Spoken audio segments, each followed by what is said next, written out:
Ladies and gentlemen, boys and girls, welcome to the Hyperion Hub, your meeting place for all things Disney.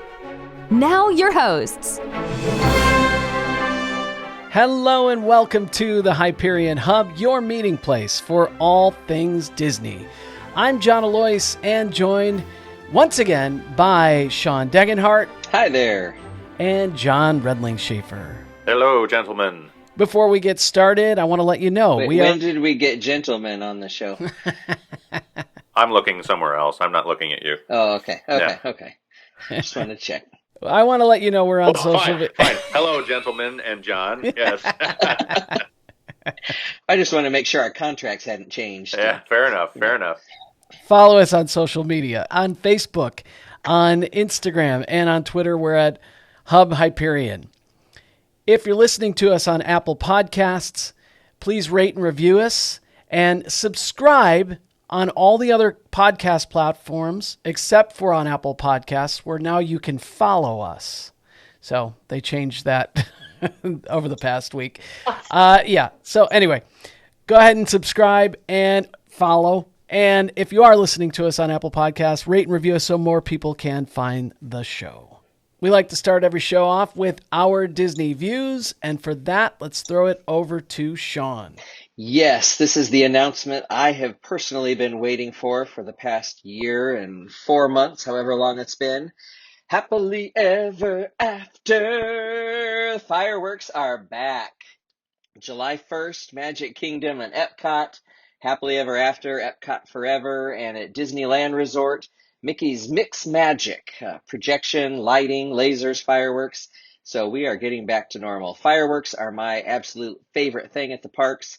I'm willing to stand in my space for, 2 hours just to get the perfect spot. So I'm really excited about that.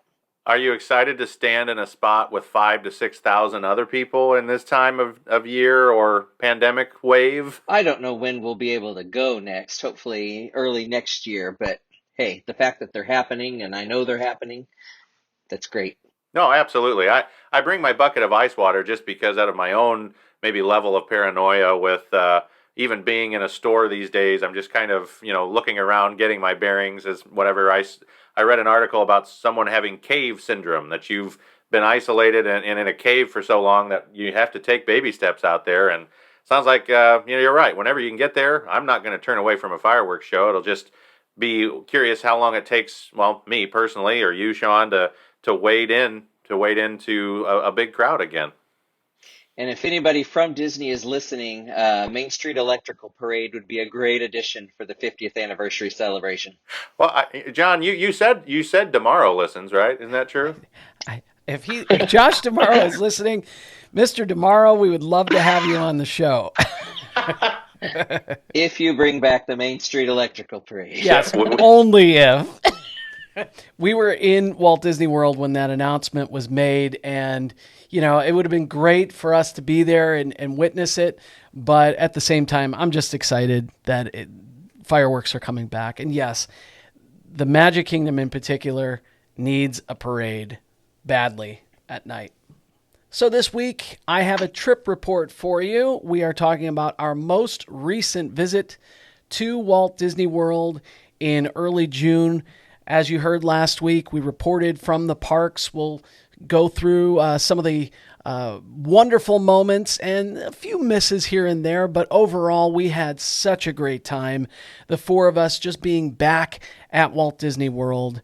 And as you guys mentioned before we started recording, you could tell in our photos, we just had a blast. It looked like you had a great time. I love seeing your pictures, seeing just the whole family there. It was great. Can't wait till we can get down there. So we drove up to Chicago, and what a great way to kick off the trip. We spent the night in Chicago in Rosemont, right outside O'Hare, and we saw Cruella, which I highly recommend. It was a fun movie. Not a standard prequel for 101 Dalmatians, but pretty much a different type of character than what we see in that film. But still, I definitely recommend checking it out. What kind of age limitations would you put on that, John? I mean, you obviously have teenagers. What about younger kids? You know, it is a little bit scary. It moves pretty fast. There are some scenes in there that you don't even see coming until they're happening. So my kids probably would have been fine at around 7 or 8, but they've never really been scared at those types of things. Maybe because they weren't watching horror films like I was when I was a kid. So Disney has always been relatively safe. There have been moments here and there. I remember the mermaid scene in Pirates freaked my son out when he was younger. And, you know, that there are moments. But for this film, I would say probably 11 might be, you know, it depends. You know your child more than anyone else does and what they can handle. My Disney scare level is always based on the Banshee from Darby O'Gill and the Little People. Terrifying. Still, to this day. I was going to say, I think we're still uncovering some things here. All right, let's get down to it. Nothing from Disney ever freaked me out. The flying monkeys from The Wizard of Oz always did it for me. Yeah. Not too bad. But like I said, I was watching horror films when I was way too young. My parents were boomers. They didn't care. I still can't watch Thriller. We watch it every Halloween. So we got to stay at Animal Kingdom Lodge, Kidani Village, and we were upgraded for free to a Savannah room view. And it was spectacular. My wife mentioned in last week's show, you know, she's a giant animal lover. Just being able to wake up in the morning and see, I think there are Ankole cattle roaming around. There were giraffes. There was a bird. I don't know the species, but it was just walking back and forth all day and all night in its own little path. And my daughter just kind of fell in love with this thing. That was the first thing she was asking about in the morning. Is the bird out there? So we had a great time at the with that Savannah View room. We had a full kitchen, so we would eat breakfast there in the morning. I think the first night we even had dinner in the room. So took advantage of the amenities that we had there. And the resort is just beautiful. It's really relaxing music and just the culture. Everything about it is wonderful. I do, and I'll mention this later as well. We miss those international cast members that add the extra element of realism. But for the most part, I mean, just wonderful hotel. Well, let me ask this. We have discussed in the past various hotels getting overlays, maybe too much intellectual property in them. Would you say this was more, I've seen pictures, would you say this is more tastefully done than other various properties? Absolutely. Beautiful tile artwork in the bathroom of the Savannah from The Lion King.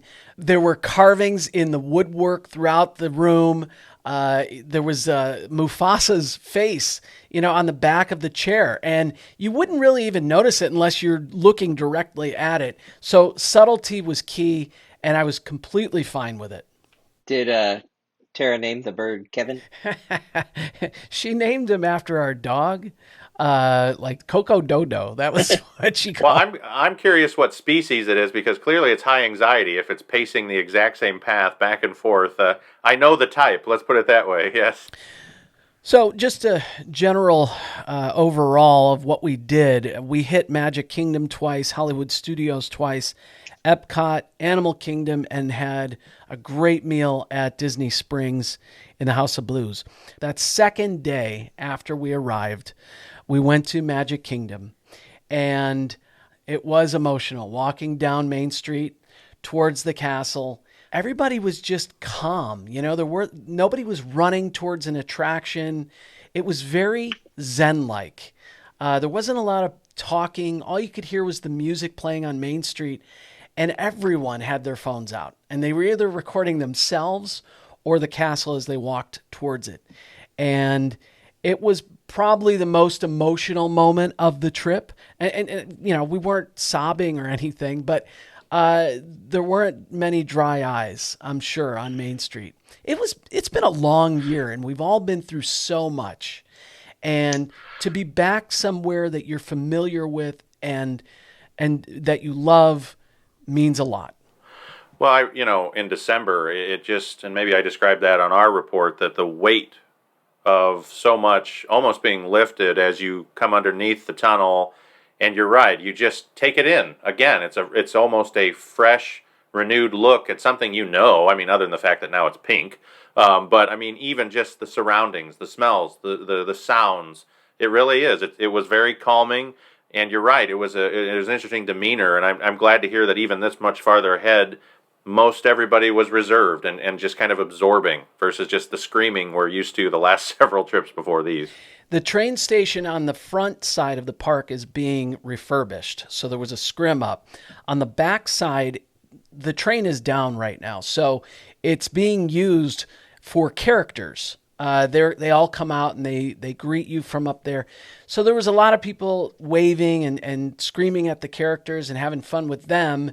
And then you turn around and everything kind of just calms down, like I said. So it was a really unique experience. Most people were still, just keeping in mind on their social distancing and all that stuff. You never felt like people were argumentative about it, or I'll say the physical distancing was pretty much non-existent at times. Okay.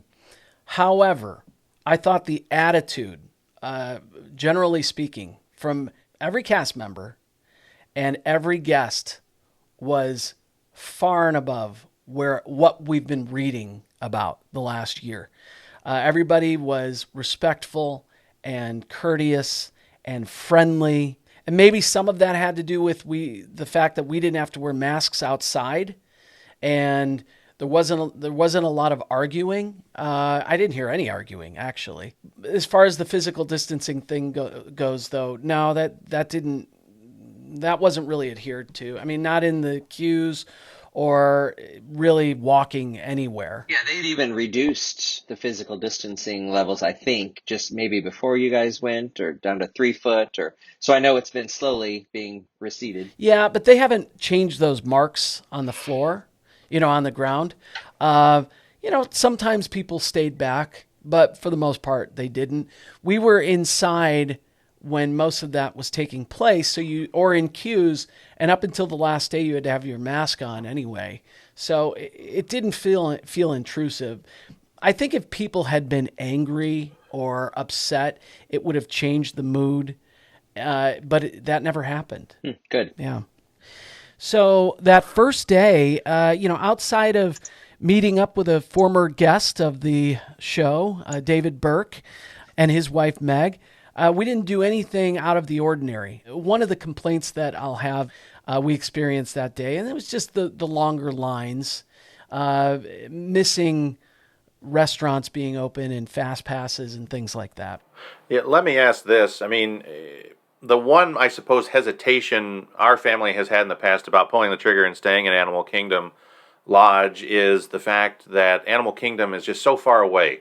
Did you find the transportation? You mentioned your first day was the Magic Kingdom, and then you had to go to Epcot.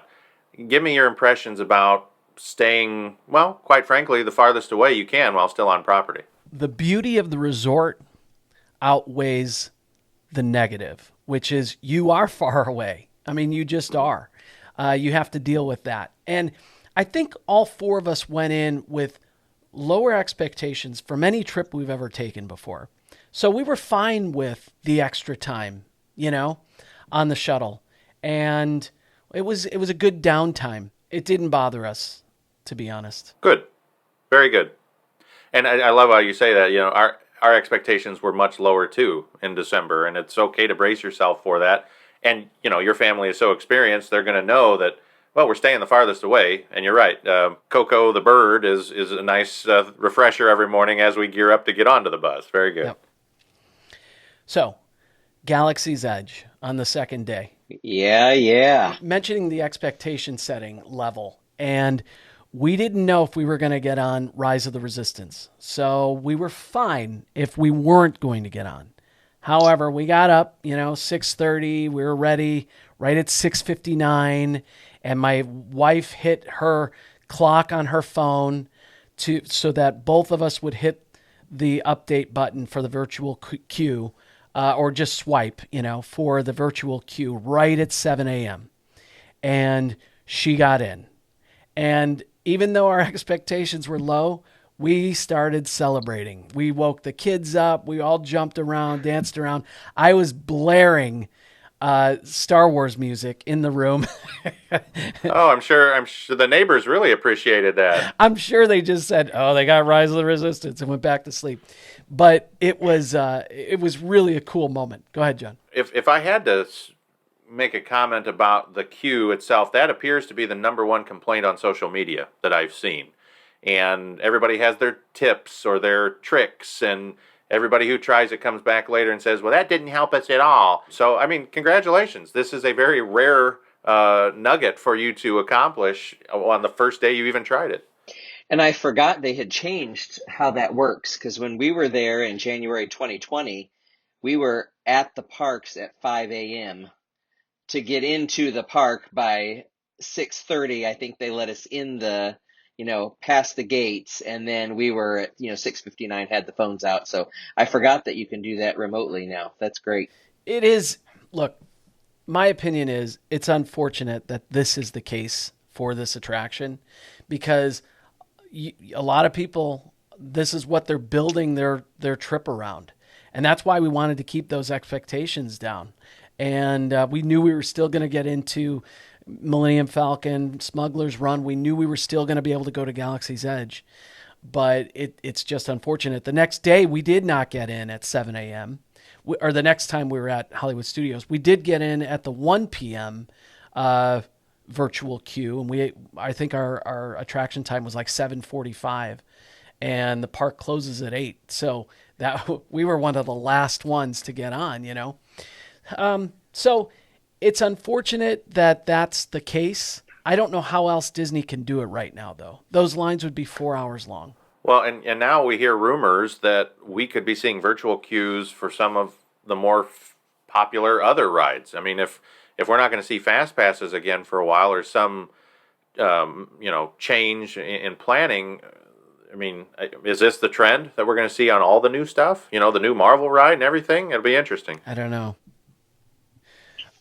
So Galaxy's Edge, I looked at it differently on the 2 times that I got to go into there. Okay. So the first day was overwhelming. I walked in. I don't know the layout. I didn't study the maps. I don't know much about it. It's innovative. It's original. It's really cool. It looks like Star Wars. It's everything that a diehard nerd Star Wars fan wants as you're walking through the land. Okay? We got to the Millennium Falcon. It was so cool to see it in person. As a kid, this is what you dream about, seeing these ships, in person. And I love the reveal of the ship. When you come around the corner, it's just, there it is. Yeah, it was very cool. The black spires are amazing. The fact that you're on this made-up planet of Batuu, very original. The blue milk is far and away better than the green milk, just so you know. The green milk tasted a lot like, fruit bar mixed with fruit snacks. I thought the blue milk, that blue raspberry kind of taste, was really good. Well, and we know where the green milk comes from Last Jedi, so that could play into your perception of the drinks too. Yeah, that weird bird just sitting there. Yeah. Okay, so that first day, I loved it. And this is where I upset my son, because I think he was expecting me to be overly emotional, But here's why I wasn't. It's not the Star Wars that I grew up with. You know what I mean? Darth Vader and Luke Skywalker aren't walking around. Dagobah isn't there. You can't visit Hoth. You can't go to Coruscant. It's not from the films. And it took me a little while to accept that. But I was impressed. I mean, it's beautiful. Smuggler's Run is fun. Being on the Millennium Falcon and sitting in that seat where, Chewie plays chess with C-3PO is nostalgic, and all of that's really cool. There are porgs all over the ship. Their nests are in there. I think that just the layout of the luggage, specifically in the queues to divide you, the gear from the Resistance and the First Order, and the way the ships are all lined up, and seeing Rey and Chewie and Kylo Ren and all the stormtroopers, that was amazing. Now, with that said, the second day that I went in there, I was more enveloped in the story. These are characters that are created for this land. Dok-Ondar and some of the other characters and experiences are just solely for this land. And that's the thing that we're always complaining about, that there's nothing original. Everything's based on an IP. Yes, it's based on an IP, but this is a place that only exists in Disney's Hollywood Studios and in Disneyland and in books. That hurts, and it helps it. It hurts it because we're not familiar with it. And if you don't know everything there is to know about Star Wars, you might be kind of bored as you're walking around because you're not seeing those characters. But if you get to know those characters and study their backstories a little bit, you can become more engrossed. My son, I think he spent 7 hours in there the second day, the second time we were there, utilizing the Play Disney app and going on missions throughout the entire land. I think he went on, with the exception of Smuggler's Run and Rise of the Resistance, that day he only rode Tower of Terror. I mean, he's 15 years old, and he only went on one attraction, and we were there from open to close, and he spent that much time interacting, right? So the story is rich if you really decide to engross yourself in it. Well, but I'll say this. I have no knowledge. I have very rudimentary knowledge back from the 70s and early 80s. And I will not deny the way that they envelop you into this. I mean, yes, people complain that you're walking from Toy Story Land into this area. And, well, what kind of transition should we have? It's incredible. I don't dispute that. I mean, the basic things I do know, you're right. Seeing the ship, looking at the details, the fact that at some parts it looks like just a bunch of hodgepodge metal and pipes and things put together with different languages, it's incredible. You would expect nothing less from them, but even for the novice, without all that backstory, without all of that, without playing all of the app and the missions and things like that, you can still appreciate it for lowercase m, the marvel that it is. I would recommend entering, at least the first time, through the cave. Not at Toy Story Land, but over by Baseline Tap House. That should be the front of the land. And that's where you kind of get sucked in. The music is cool, but you're only hearing it in the front and the back part of the land. And then when you finally do get to hear it in Rise of the Resistance, and you hear the Force theme in the Build Your Own Lightsaber in Savi's workshop, those are goosebump moments. In fact, speaking of Rise of the Resistance, so while it's too young to be my absolute favorite attraction ever created, it is, in my opinion, the greatest attraction ever created.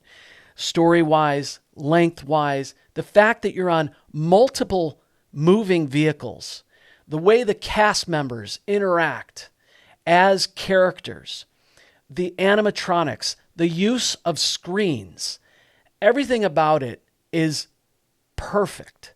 There's no track that you're seeing. You're on a mission. You get saved. I mean, I don't want to reveal too much about it, but it's what Disney storytelling is supposed to be. Absolutely. And hearing John Williams' music, the main theme at the end, again, goosebumps. It's perfect. Well, and Williams wrote new themes for the land. He wrote specific park music, with that Star Wars soundscape, for Batuu. But yeah, Rise of the Resistance is something else. The Build Your Lightsaber in Savi's workshop, it's the show that you want to see. Too bad it's so expensive to go in there because you have to purchase a lightsaber. But they describe the legacy of the lightsaber and the importance of it. And I don't want to reveal again. I don't want to reveal too much, but there's some great surprises. Yeah, Claire and Eliza have been saving up to do Savvy's workshop. So they were upset when they heard it closed during the pandemic, and then they were excited when it opened.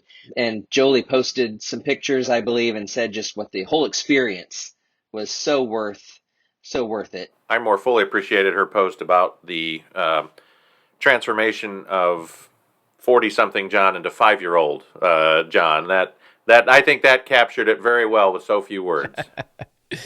We ate at Ronto Roasters. We had the Ronto wrap, delicious. Well, Denny Sunderly recommended that for us. How many months ago? Yes, and that's why I ate there. We got to experience Oga's Cantina, which is a 45-minute experience, and they do have some snacks in there, but you're not going to go in there to get filled up. That's cool. The reason why I bring up the emotional element is because while I enjoy the Harry Potter movies, I've only seen them once.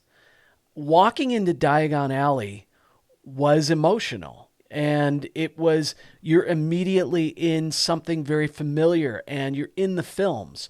I didn't get that same feeling the first time I walked into Galaxy's Edge. However, I did more and more the longer I was in there. I walked around and shot pictures with my nice camera for about 2 hours and really got the lay of the land, went through all the shops and everything and loved it. So was Evan translating the Arabesh, that he would see the language? And because Clara would be doing that, and she knows her alphabet, and so she would be kind of exploring, what does this say? He was doing it through the app. He actually was going on missions for the First Order, but it was cool because he got to intercept transmissions and things like that. He loved it.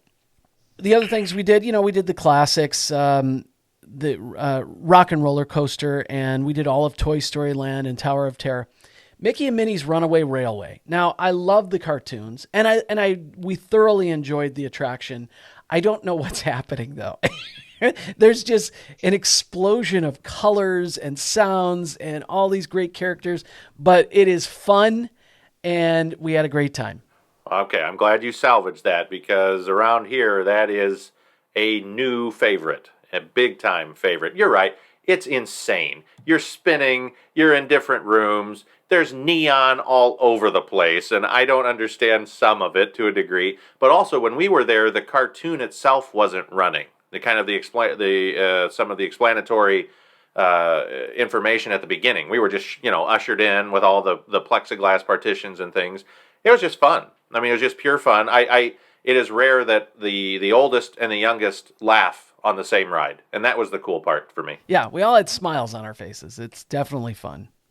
Because we were there so late at Galaxy's Edge on that second night, we got to see it at night. So that was great. I completely fell in love with the land before we left. And next week, we'll finish up our trip report from Walt Disney World. Remember to please follow us on Facebook, Instagram, and on Twitter at Hub Hyperion. And follow us or subscribe wherever you listen to the podcast. And please tell a friend.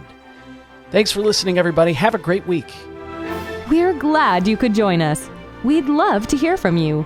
You can email or send us a recorded audio message at podcast@thehyperionhub.com. Find us on social media on Facebook, Instagram, and Twitter. The Hyperion Hub is not affiliated with the Walt Disney Company or its subsidiaries. We'll meet you next time at the Hyperion Hub.